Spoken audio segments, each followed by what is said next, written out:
Pemirsa, intens investigasi. Jagat maya kembali diguncang pengakuan yang mengejutkan. Muncul seorang berusia 16 tahun yang secara mengejutkan mengaku sebagai darah daging Enji Baskoro, mantan suami Ayu Ting Ting. Benarkah ada hubungan istimewa di masa lalu jauh sebelum pernikahan singkat sang pedangdut terjadi? Enji Baskoro akhirnya buka suara. Seperti apa? Lewat sambungan eksklusif, Enji mempertanyakan kejanggalan besar. Mengapa luka yang disebut sudah berusia belasan tahun ini baru dimunculkan sekarang lewat akun-akun bodong yang tak jelas rimbanya? Tak kenal dengan nama wanita yang disebut-sebut, Enji pun melontarkan tantangan maut. Benarkah ia siap melakukan tes DNA demi membuktikan kebenaran yang sah secara hukum? Dan bagaimana pula, di tengah badai yang menyeret nama sang mantan, lihatlah sikap Ayu Ting Ting. Seolah enggan terjebak dalam pusaran masa lalu, Ayu justru tampil santai dan asik memamerkan momen manis bersama Bilqis. Apakah sikap tenang ini adalah jawaban telak bahwa Ayu sudah benar-benar menutup buku untuk semua drama yang berkaitan dengan Enji? Pemirsa, bersama Intens Investigasi, kami hadirkan kabar terkini, terpercaya, dan teraktual. Tetapi sebelumnya, jangan lupa untuk like, subscribe, dan juga share channel YouTube ini.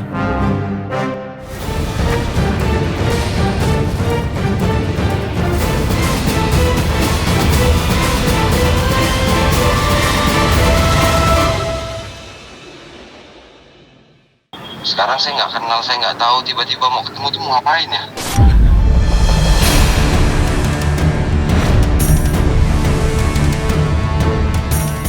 Aduh, saya nggak kenal siapa. Mengejutkan. Baru-baru ini, jagat maya kembali digegerkan oleh sebuah pengakuan mengejutkan yang menyeret nama mantan suami pedangdut Ayu Ting Ting, Henry Baskoro Hendarso, atau yang akrab disapa Enji. Ya, muncul seorang berusia 16 tahun yang secara terang-terangan mengaku dirinya sebagai anak kandung dari Enji Baskoro. Seseorang tersebut muncul ke publik dengan membawa cerita masa lalu yang selama ini tersimpan rapat. Dalam unggahan yang viral di media sosial, ia menyebut adanya hubungan istimewa antara sang ibu dengan Enji di masa lalu, jauh sebelum pernikahan singkat Enji dengan Ayu Ting Ting terjadi. Menanggapi kabar miring yang tengah viral secara eksklusif lewat sambungan video call, Enji Baskoro akhirnya angkat bicara dan mengaku merasa janggal mengapa permasalahan yang disebut terjadi 16 tahun silam itu baru dimunculkan ke publik sekarang, hingga dirinya merasa sangat dirugikan oleh waktu kemunculan yang tiba-tiba ini. Enji menyoroti adanya upaya serangan yang menggunakan akun-akun media sosial tidak jelas atau fake account, sehingga dirinya mengaku buta akan maksud dan tujuan sebenarnya di balik klaim tersebut. Meski sempat menerima pesan melalui direct message atau DM, mantan suami Ayu Ting Ting ini memilih untuk tidak merespons lantaran akun tersebut tidak memiliki profil, teman, maupun aktivitas yang jelas, sembari mempertanyakan motif asli di balik tuduhan yang kini tengah memojokkan namanya tersebut.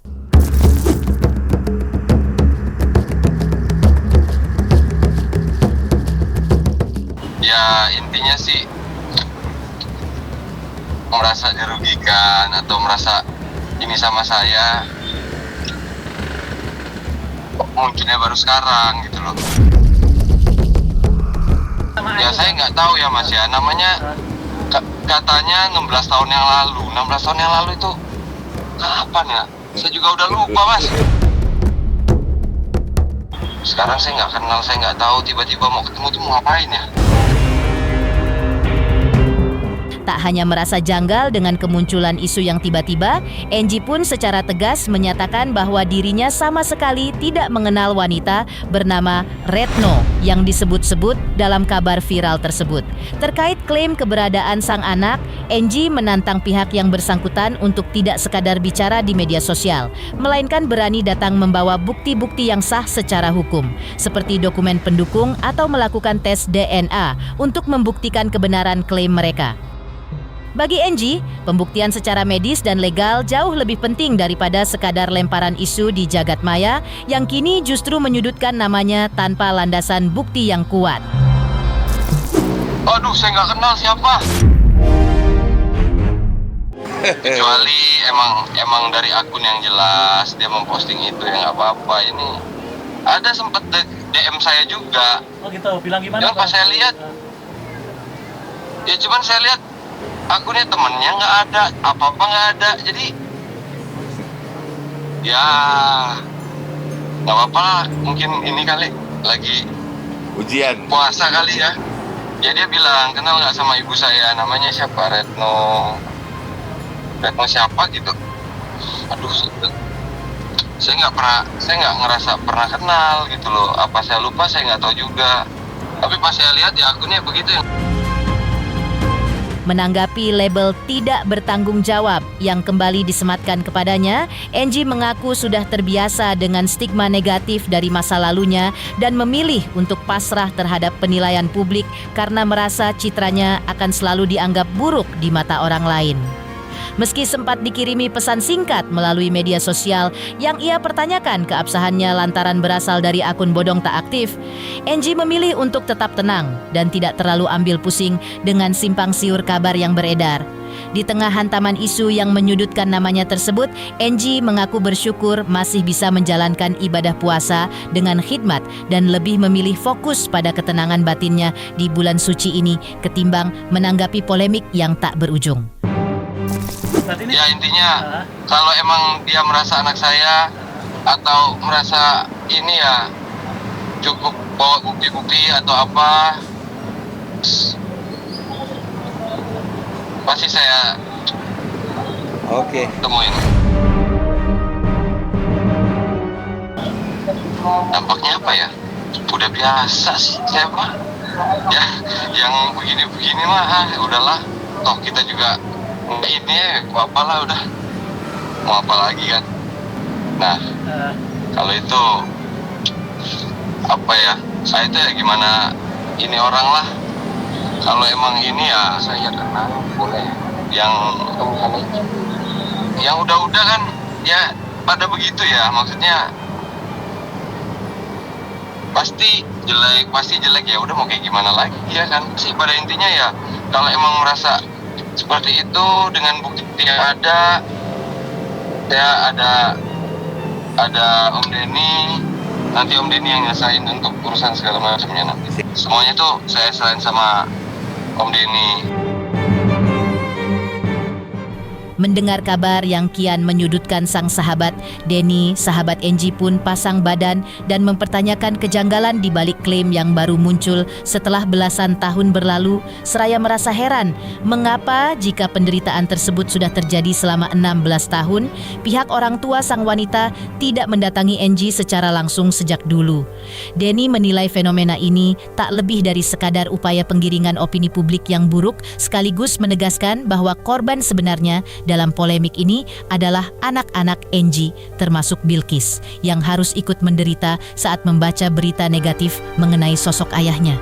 Bagi Denny, serangan di media sosial ini tidak hanya menyerang pribadi Angie, namun juga telah mencederai mental dan psikologis anak-anak yang tidak berdosa akibat konsumsi pemberitaan yang tidak berimbang. Udah 16 tahun dia menceritakan penderitaannya dia. Sedangkan Angie kapanpun dimanapun bisa diketemuin, gitu kan? Kenapa? Waktu itu orang tuanya tidak datang ke Angie. Ini kan framing yang nggak bagus, framing negatif untuk keluarga Angie. Kan nggak enak pemberitaan sekarang yang kita lihat di media sosial ini. Kan kita lihat juga bukan dia yang penderitaan, tapi sekarang yang menderita anak-anak Angie. Gitu loh. Ketika mereka membaca kan mereka lebih dewasa saat ini. Mereka buat penderitaan juga. Ada Bilkis gitu kan. Ada lagi satu yang dicerai, itu kan perkawinan yang sah. Dan setahu saya perkawinan yang sah hanya itu aja dulu. Nggak ada lagi cerita adalah kenal 16 tahun yang lalu.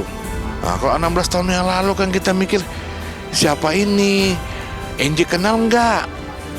Kan informasinya Angie kan dia nggak kenal orang ini. Kalau dia kenal pun kan udah 16 tahun lalu. Ini kan udah lewat istilahnya, udah usang lah istilahnya, hukumnya udah usang, udah kelamaan. Mungkin itu ya dijebakin gitu loh, dijebak gitu loh. Tapi kalau dia melakukan satu hal yang menurut lama dia playboy, dia bisa ganti-ganti pasangan, ya namanya laki-laki, ya kan? Tapi kan nggak sederhana yang kita pikirkan itu. Wah, ini kalau unsur penjebakan ini kan udah 16 tahun yang lalu. Kalau kita bilang iya, nggak mungkin, udah 16 tahun lalu. Kenapa nggak dulu-dulu kalau memang ada jebakan kan gitu. Nah ini ya framing-framing ini, pemberitaan-pemberitaan inilah yang harus kita take down lah teman-teman ini. Di sisi lain, seolah enggan ambil pusing dengan riuhnya polemik yang tengah menyeret nama sang mantan suami. Ayu Ting Ting justru terlihat santai menjalani aktivitasnya seperti biasa dengan tetap profesional bekerja serta fokus mencurahkan kasih sayang untuk putri semata wayangnya. Lewat unggahan di media sosial, Ayu nampak asik menikmati momen berkualitas menemani Bilqis menjalani perawatan rambut di salon hingga kompak melakukan aksi joget berdua di TikTok yang mengundang decak kagum netizen. Sikap tenang dan ceria yang ditunjukkan pelantun lagu Alamat Palsu ini seolah menjadi bukti bahwa dirinya lebih memilih memprioritaskan kebahagiaan sang buah hati ketimbang terjebak dalam pusaran isu masa lalu yang kembali mencuat ke publik.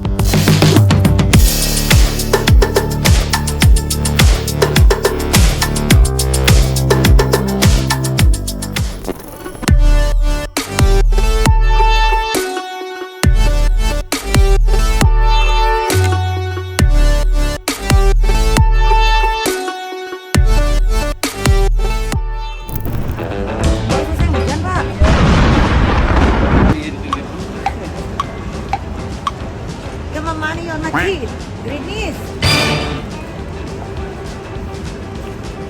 Takut banget gue sama Grinis. Gue mendingan hujan gede sekali ya. Grinis. Ayo. Makasih Pak. Selanjutnya, seperti apa cerita di balik bazar murah meriah ala Ayu Ting Ting? Dan seperti apa pula Ayu Ting Ting ungkap alasan jual baju branded dengan harga murah, sekaligus bocorkan harapan terbesarnya soal jodoh yang masih dinanti? Pemirsa Intens Investigasi, jangan lupa saksikan terus Intens Investigasi dan pastikan jangan lupa untuk like, subscribe, share, dan juga komen. Tim redaksi Intens Investigasi juga mengucapkan banyak terima kasih kepada semua subscribers hingga channel Intens Investigasi kini menuju 4 juta subscribers.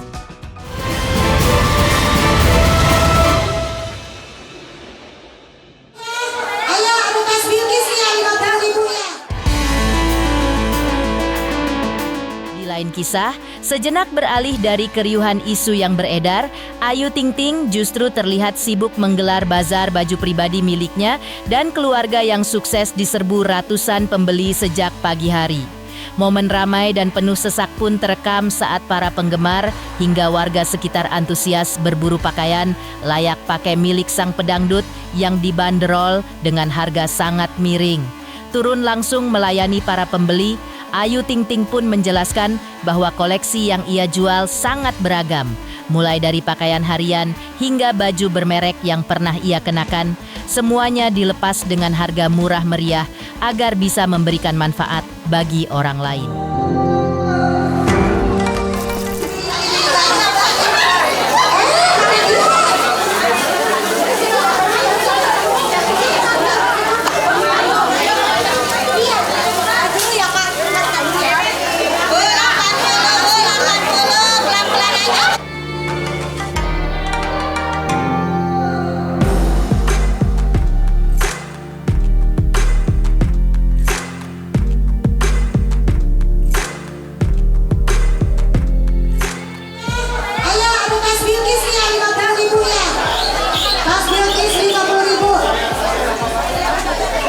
Tas sekolahnya dia banyak banget di dalam lemari. Tadi saya keluarin hampir ada 15 bijian kali. Sama tas-tas kecil gitu. Ya udah boleh sama dia. Iya benar. Enggak apa-apa jualin aja. Udah enggak pernah dipakai. Tadi dari ada yang 150 sampai ada yang 10 ribuan juga ada. Enggak apa-apa. Tadi juga ada yang dijual 20.000, 50.000 karena emang ya udah enggak apa-apa. Kan udah enggak dipakai juga kan. Paling semua juga Mbak kalau kita beli pakai duit kita mah hasil dari payah kita ya sayang semua lah. Cuma pas aja nih kebetulan akhir tahun kemarin saya ngasih ide, kayaknya ngeliat lemari di atas udah penuh banget, mending kita bazar aja deh Bu juga kan. Paling kalau baju-baju yang penuh itu saya pakai paling berapa kali doang, habis itu nggak dipakai lagi gitu. Pembelian berapa gitu, 500.000 baru bisa foto. Di balik kesuksesan karier dan kemandiriannya sebagai orang tua tunggal, Ayu Ting Ting juga secara terbuka mengungkapkan harapan, usaha, serta doa tulusnya dalam menjemput sosok jodoh masa depan yang diidamkan.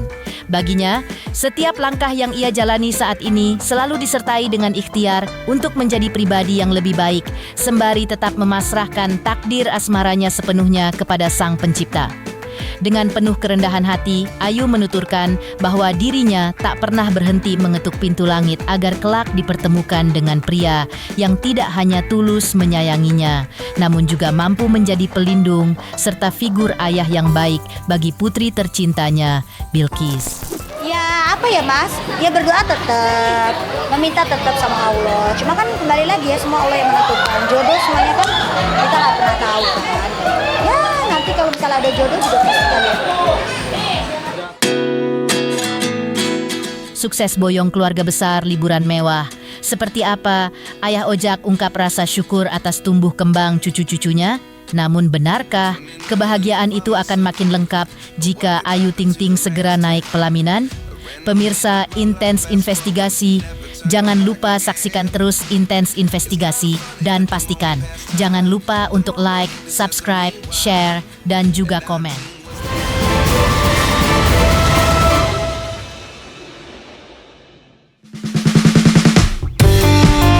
Pemirsa Intens Investigasi, sebelumnya rasa syukur yang mendalam turut diungkapkan oleh ayahanda Ayu Ting Ting, Abdul Razak atau yang akrab disapa Ayah Ojak, yang merasa sangat bahagia dapat kembali menikmati waktu luang dengan berlibur bersama keluarga besar. Ditemui secara eksklusif oleh tim Intens Investigasi, Ayah Ojak menuturkan bahwa liburan kemarin merupakan momen berharga untuk mempererat kebersamaan dan melepas penat di tengah padatnya rutinitas pekerjaan sang putri.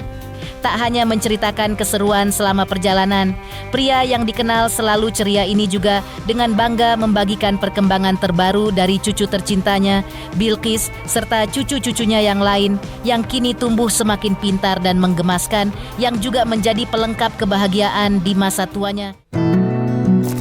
Yang Singapura emang ayah nyusul tuh, nggak tahu ayah sama ibu sama Nanda nyusul, nggak tahu Bilqis, nggak tahu Ayu juga nggak tahu bahwa nyusul, karena kan itu emang ulang tahunnya Bilqis pas banget tanggal 28, ayah nyusulnya tanggal 26, jadi di sana acara tanggal 28. Sempet kaget, dia juga lagi pada renang ayah nyampe kan.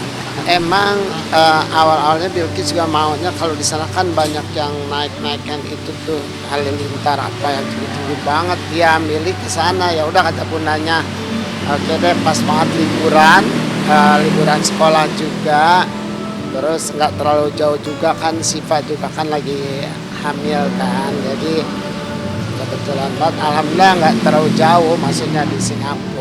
Iya, mau liburan kemana ke selalu kita bawa anak-anak ayam semuanya, anak cucu pokoknya kita bawa. Orang lain aja kita bawa, asisten, manajer kita bawa. Ayu mas semua. Alhamdulillah makin dewasa, udah makin ngerti, dan juga dia nggak sering ngambek kan. Kalau dulu masih kecil-kecilan suka ngambek-ngambek gitu, nangis. Kalau sekarang alhamdulillah udah ngerti dan paham, sama bundanya juga udah ngerti banget lah gitu. Masalah belajar, waktu belajar juga udah tahu, waktu sholat dia ngerti gitu kan, udah paham lah, udah makin dewasa. Iya, alhamdulillah udah mau remaja. Ya kayak bundanya kan biar mau gitu masih tetap ayah ibu, masih apalagi Bilqis kan memang masih anak-anak banget.